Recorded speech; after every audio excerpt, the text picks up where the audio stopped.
Welcome to the audio version of the Star Citizens Writer's Guide. I'm your host, Alyciana, also known as Sayla from the Mystic Worlds Gaming blog.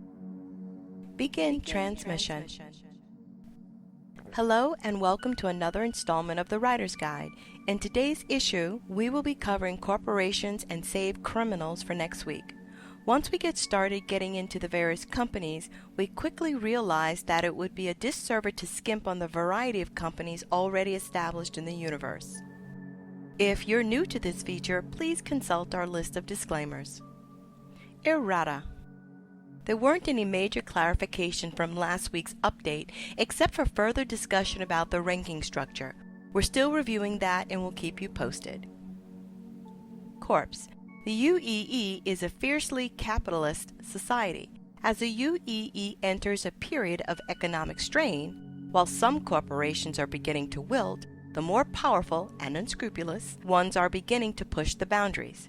They're finding that while everyone's suffering, the money they've managed to accrue is buying them new opportunities with officials who are willing to take a payout to look the other way. Corporate organization. Larger corporations will usually have several hub offices scattered around the universe. Each one is responsible for a sector. These sectors vary in size depending on the size of the corporation. Due to the lag in communications, most corporations have found it more efficient to have senior executives placed strategically around the UEE space to be able to react more quickly to problems or situations that may arise.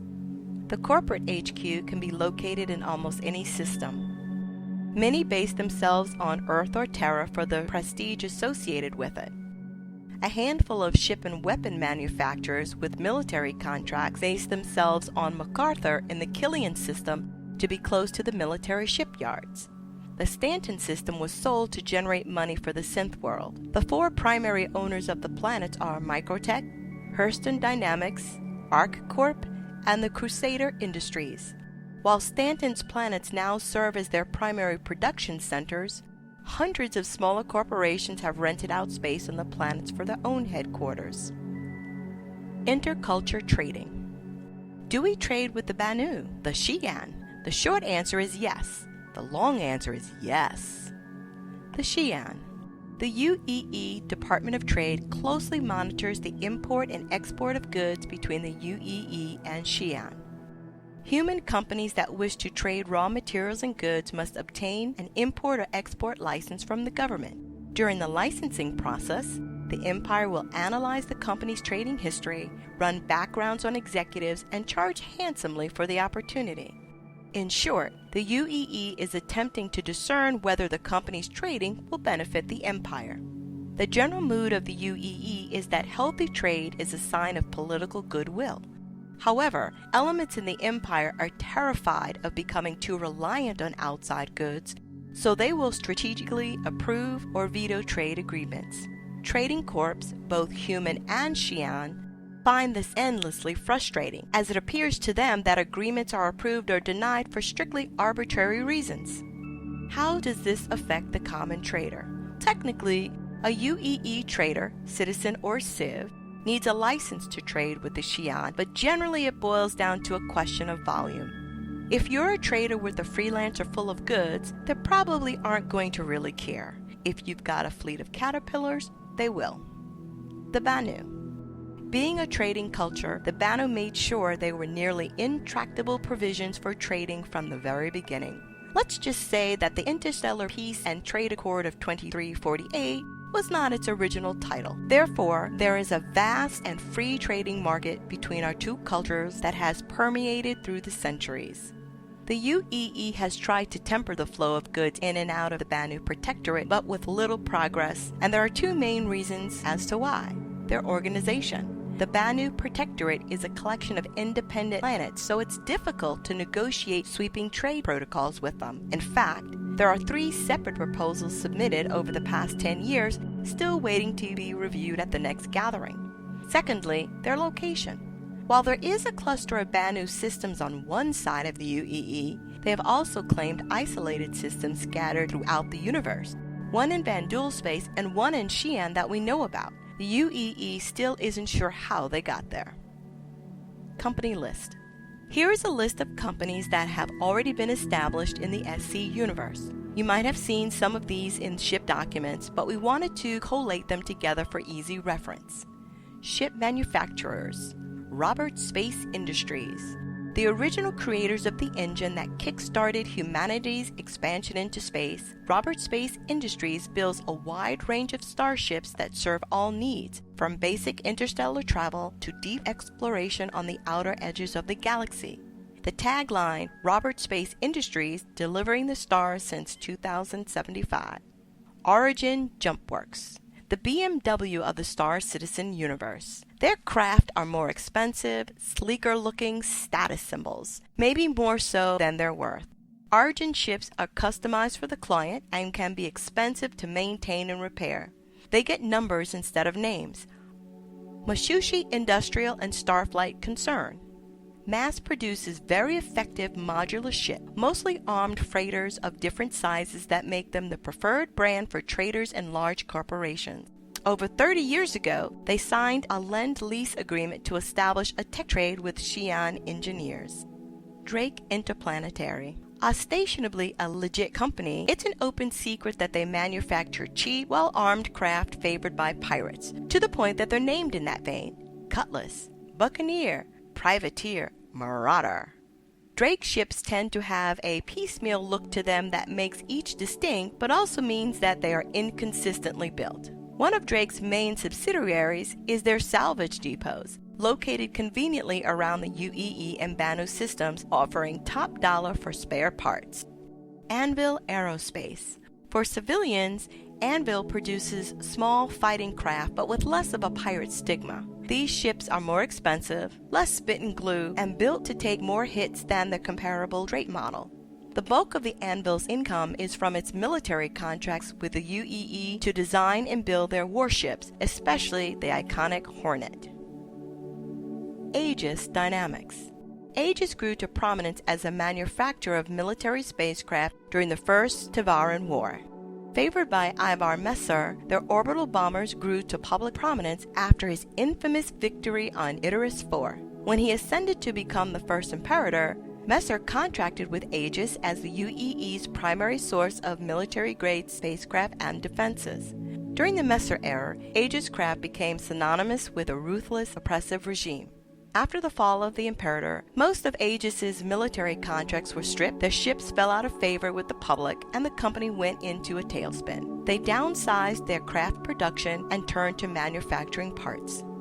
These days, Aegis only produces a few craft. The old Retaliator bombers have been repurposed for widespread use as deep space transport or hauling vessels. The Icarus corvette, named after the Battle of Icarus, has been demilitarized for private ownership, even though entrepreneurial pirate packs have been known to spring for one. Ship part suppliers: engines, computers, thrusters. Aegis Dynamics. The manufacturing department of Aegis, now their most profitable division, still produces quality, dependable engines and propulsion systems for contracted ship manufacturers. It manufactures power plants, thrusters, grade, standard to quality. Tyler Design Tech, astronautic firm that exclusively designs power plants, has a generic line of off-the-shelf power plants, but is also contracted for exclusive plant designs, such as their successful bid to build the Constellation plant. It manufactures power plants, grade, quality. Wilkes and Fetterman, propulsion company, been around for over 100 years, formed by a pair of engineers building engines and thrusters for land-based vehicles and hovers. As their success grew, they slowly expanded their operations to ship parts, a dependable and affordable option. Unfortunately, they aren't the most reliable. Their low cost comes with the savings of cheaper parts. When they work, they're great. Manufactures thrusters, main and maneuvering, grade, standard. Wilsop. Their primary product is their P3 autocompensator targeting software, but they have products to cover the whole spectrum of electronic analysis, from tracking and targeting to scanners and deep space radar. Manufacturers: avionics and ship systems, CPU. Grade, standard to quality. Chimera Communications, a dedicated comm and scan system builder. They are the rugged go-to company for miners and explorers alike. They tend to be pricier, but their products are sturdy, well-tested, and dependable. They try to keep a blue-collar tone to their ads and company. Manufacturers: radar/comm avionics, system scanners, variable types and focuses, ship systems CPU, grade, standard to quality. Defensive systems, armor/shields, Basilisk, manufactures a body of army and ship plating. While it would seem that most of their massive yearly profits come from military contracts, but the armor they provide to the military is cheap and weak. They break out the good stuff for high-end private sector sales. Often joked among naval rank and file that if you're going to strap Basilisk armor to your ship, make sure you order it from their public site. Manufacturers: armor, shield generators, grade, cheap for military, quality for private. Talisman, private defense company that deals exclusively in plating.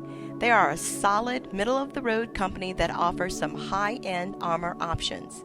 Manufacturers: armor, shield generators, grade, standard to quality, based on the cost. Weapons manufacturers: guns and missiles. Bering, Terra-based weapons consortium, outsources a lot of designers and subsidiaries to be a one-stop shop for all your defensive needs. Think of it as a conglomerate of Springfield Arms and General Dynamics. They make guns, missiles, tanks, dropships, sentry drones, etc. Mostly for the UEE, but there are also civilian models. They usually favor quantity of production over quality. Popular models: P4AR, standard issue rifle for the UEE military, about as basic and recognizable as the modern M16. Also available as the P4CS, a more compact and collapsible carbine version. Manufacturers: personal weapons, small arms, and mobile heavy weaponry. Armed units: tanks, dropships, personal carriers. Spacecraft armament: kinetic, energy, missile turrets, ship armor, shield systems, grade, standard to premium. Klaus & Werner, some government contracts but mostly personal defense company. Popular models: the Model 2 Arclight, handheld laser made famous by Carl Fenris' sidearm on the hit vid show The Frontier. Manufacturers: spacecraft armament, kinetic, energy, turrets, armor, miscellaneous gear, grade, standard to quality. Associated Sciences and Development, high-end ship weapons company. Usually their stuff is very expensive and exclusive, mostly energy weapons but also specialty classes. Distortion cannons, railguns, shedders, etc. Popular models gained notoriety with the unveiling of the EE6 electron cannon. Its blast polarizes electrical charges on an atomic level, causing all sorts of destruction as well as ugly, gruesome deaths. Consequently, they have somewhat of a tarnished reputation with the public. Manufacturers: spacecraft weapons, kinetic, energy, missiles, turrets. Grade, standard to excellent. Talon Weapons Systems, Croshaw-based munitions manufacturer, focuses mostly on missiles and bombs. If it exists, there's a Talon that can blow it up. Manufactures missiles, grade, standard. Joker Engineering, small startup company founded by an eccentric engineering whiz-kid named Barlow Elias. Burst onto the scene by creating specialty weapons. His weapons are generally favored by criminals and pirates because of their unusual applications, such as the beacon bomb, designed to simulate a distress beacon with a customizable distress call. Manufactures specialty weapons, defensive, criminal countermeasures. Deception Tech, grade, cheap to standard. Rosimov Rehabilitation Systems. RRS is an Earth-based corporation that provides rehabilitation services throughout the UEE.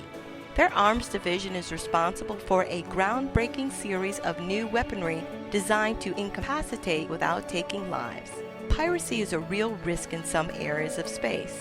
But the good men and women of Rosimov Rehabilitation Systems believe that death is not the ultimate deterrent to criminal behavior.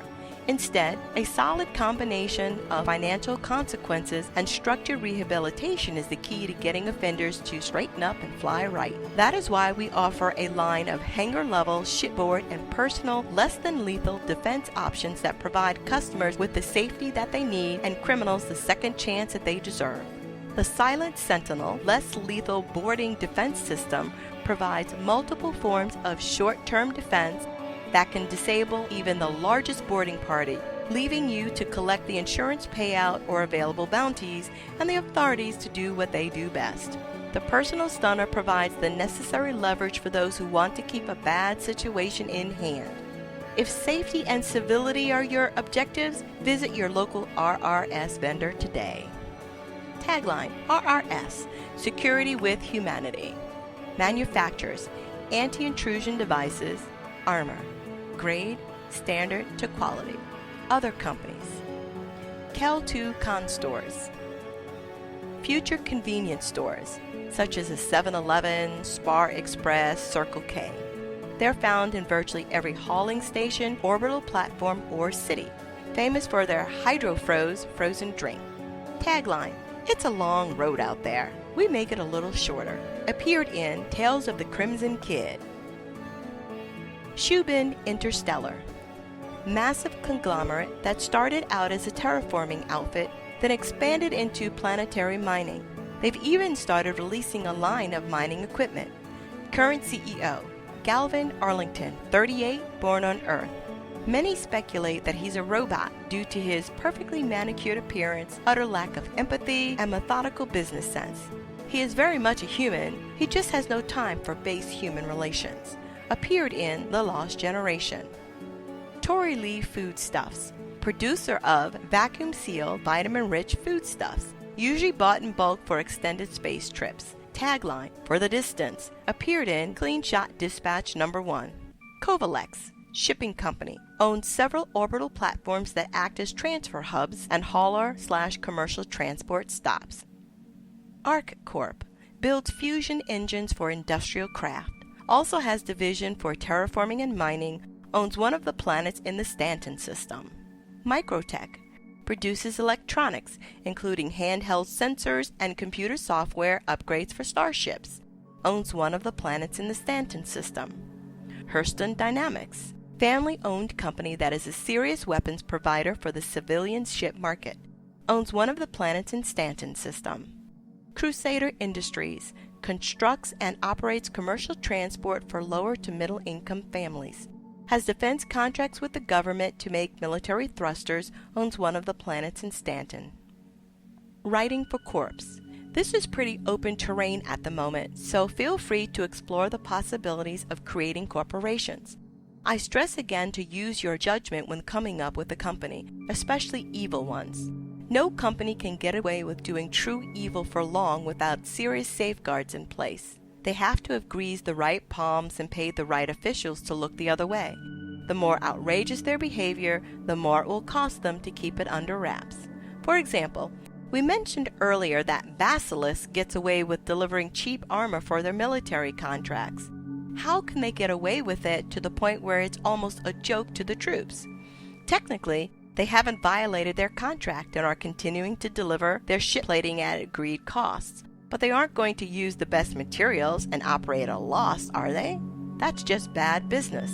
Of course, when they know they're delivering a particularly bad pressing, they'll pay off the necessary contacts in the military to make sure that the plates are approved and accepted. So in short, to the pilots the armor is unreliable, but to the higher-ups, the deliveries are always on time and within budget.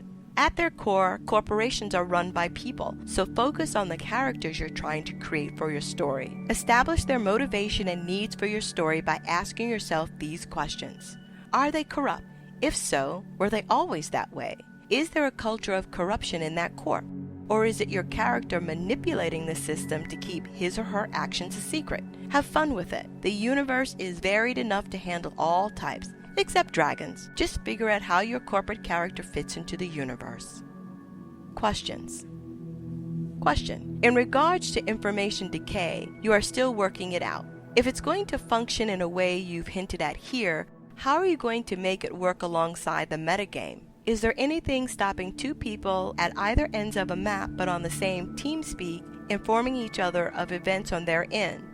It would disregard the information decay idea for starters. Answer: this probably falls under a game mechanic question, but I'll try to field it. In short, no, we can't stop people from talking over Skype, etc.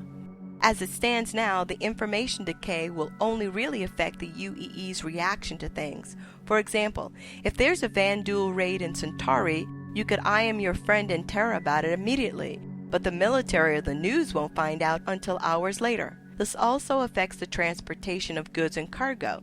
Resources and items won't instantly beam to their destination, they will have to travel. Question. Probably a little late to ask a question, but here's two of mine anyway. What's the average human lifespan in 2943? Will we see tinfoil-clad lunatics wandering around Prime and New York yelling about Y3K?